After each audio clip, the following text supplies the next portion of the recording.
Here's a perfect example of where a one-way door and mesh for exclusion of this wild animal burrowing is not the option. I'm gonna show you exactly how we're gonna get this animal, the steps we take, the tools we use for best results. Hey guys, it's Trapper Tony here, and we've been dispatched to this location for a burrowing animal. Now, animals typically will burrow under structures like sheds, decks, or even concrete stairs, and we will utilize one-way doors and wire mesh for exclusion. The animals can easily pass through the door, they'll open and close, excluding that animal. But we're here at this location, there's a burrowing animal, there's no structure, this animal is removed and undermined all this soil and material. You can see the grade I'm standing on, a great big mound. There's been a lot of soil being disturbed under here. So how are we gonna get this animal without utilizing a one-way door and mesh for exclusion? We are gonna physically capture it in a humane trap. Now for starters, we need to identify the species. That'll help us with our bait selection and option to guarantee results. We're gonna take a look inside the burrow itself and confirm there's no young, no babies. This time of year, it's very likely that there could be, so we wanna make sure when we do capture this animal, if there's any young, we take them as a family, relocate them, mother with the babies for proper unification. Take a look at how much effort this animal's put in to undermine all this sandy soil, which was covered with this aggregate crushed rock here. Now, all this soil's been removed. It's actually mound right up here in front of the burrow. Very active animal issue here. If you look towards the corner, we have some droppings. Now, from a quick inspection, we can see they're definitely not raccoon droppings, and they're a lot larger than the average skunk droppings. So we'll have to take a look underneath with our scope camera, take a look at see what type of animal we're dealing with. My hunch, it's a groundhog. So that'll help us utilize bait selection, which is very crucial when we're trying to target a specific species or specific animal to capture and relocate. Let's take a look at the den. Now, we haven't utilized or shown this product or tool that we use in pest control. This is a snake camera. We use it very often, especially in the spring when we're dealing with potential kits or babies in any type of burrow. Again, we want to be humane, do our due diligence, verify there's no young before we capture or relocate or exclude any wild animals. There's a light on here with a camera, and we have a viewing port down here. We'll take a look inside this burrow, verify what type of animal we do have, which will help us with our bait selection, and make sure there's no young inside.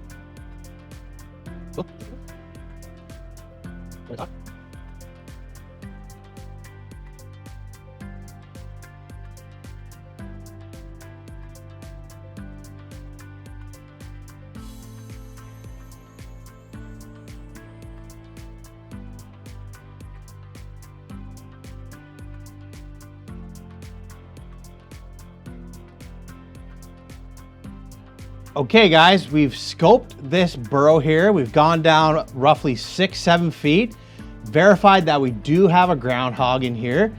There's no young. We can go right to the nesting location. You can see all the material, the debris that she's brought in or he's brought in to kind of sleep, stay cozy in this burrow. Next step, we're gonna talk about bait selection for the groundhog, trap placement, and hopefully get this animal today or tomorrow. Now, since we can't utilize the one-way door and mesh screening for exclusion of this groundhog, we will be using a live trap. It's a humane trap. We'll put some bait inside, physically capture the animal, and relocate it. Now, why can't we use the one-way door? Well, we have an active burrow. It's burrowing into the soil, into the aggregate. There's no way for us to secure a one-way door to the burrow or the site itself. So in that case, we'll use this trap, physically capture the animal, and relocate it. Now, typically when we're trapping nocturnal animals like skunks, raccoons, or possum, we're typically using sardines as our bait. But when it comes to groundhog, we have to switch up our approach. We're gonna use options like canned corn, lettuce, or even apples themselves. Now, because groundhogs are active during the day as well, they'll go out and forage around, typically looking for dandelions on the nice lawn here to feed off of. The trap actually has to be checked periodically through the day, not just first thing in the morning like you typically would for skunks, raccoons, or possum. Our bait of choice today is going to be canned corn. I'm gonna use this canned corn and sprinkle it along like a trail of breadcrumbs right to the trap. It's my secret little tip as a pro to ensure we capture the groundhog. They'll smell that canned corn, come right out of the burrow, and follow it right to the trap where it waits to be captured and relocated.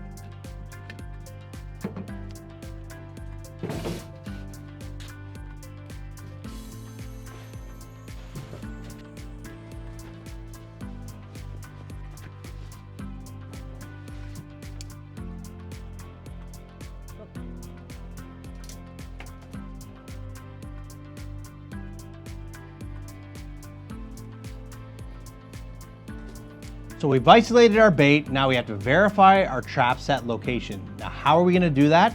Well, you can see he's very active in this location. There's an active latrine close by to the burrow entry point. So my gut feeling and my instinct tell me I wanna place my trap close to where the activity is. Again, I will be utilizing the canned corn like a little trail of breadcrumbs right to the trap itself. So my location will be here. Now we've got this trap covered for a variety of reasons. The first being, if we have any incidental captures from like a skunk, say, it helps prevent us from getting sprayed. The homeowner, the property stays scent free. It also creates a nice dark environment that the groundhog or the burrowing animal feels comfortable enough to enter into, all the way to the back of the trap where the trigger pan is, accessing the bait, stepping on the door, capturing the animal inside. Okay guys, so we're at the back of the trap here. This is our release door. It's actually easier for us to bait the trap. So we'll open up the door. Again, we'll be utilizing canned corn for this experience. Put that right in our bait tray. That gets placed at the rear of the trap. Now we'll re-secure the door. And for good measure, we'll lock it with our carabiner.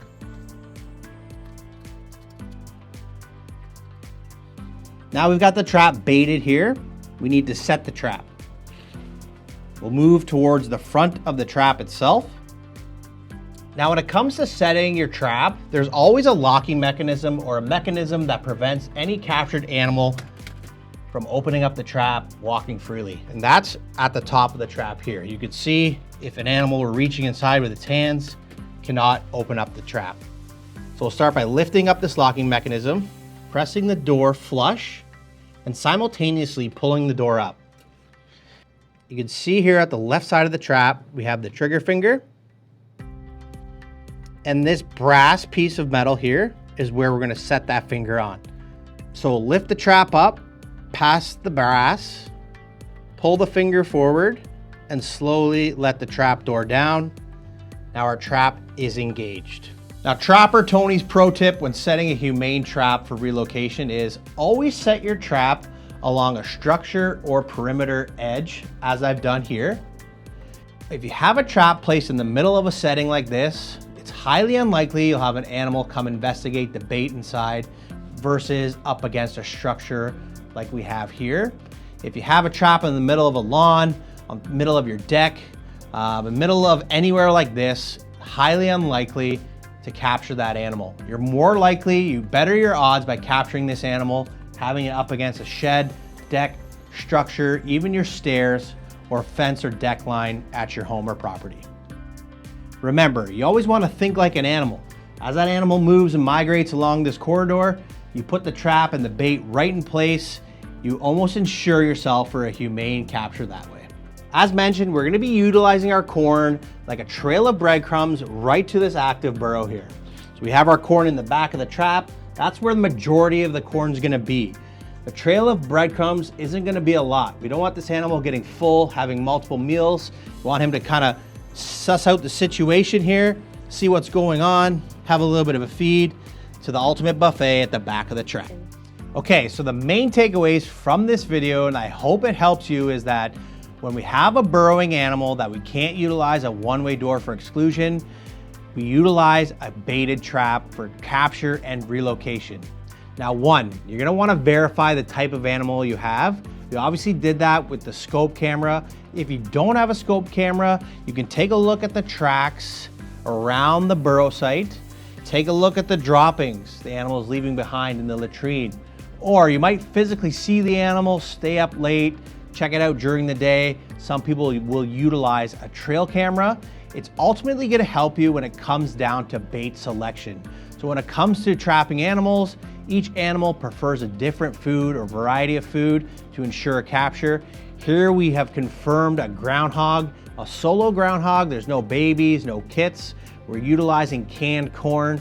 Other options include applesauce, physical apples themselves, or even a half head of lettuce inside the trap for a nice tasty treat this afternoon.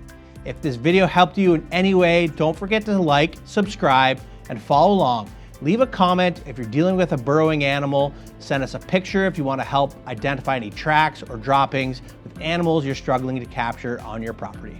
We'll see you next time.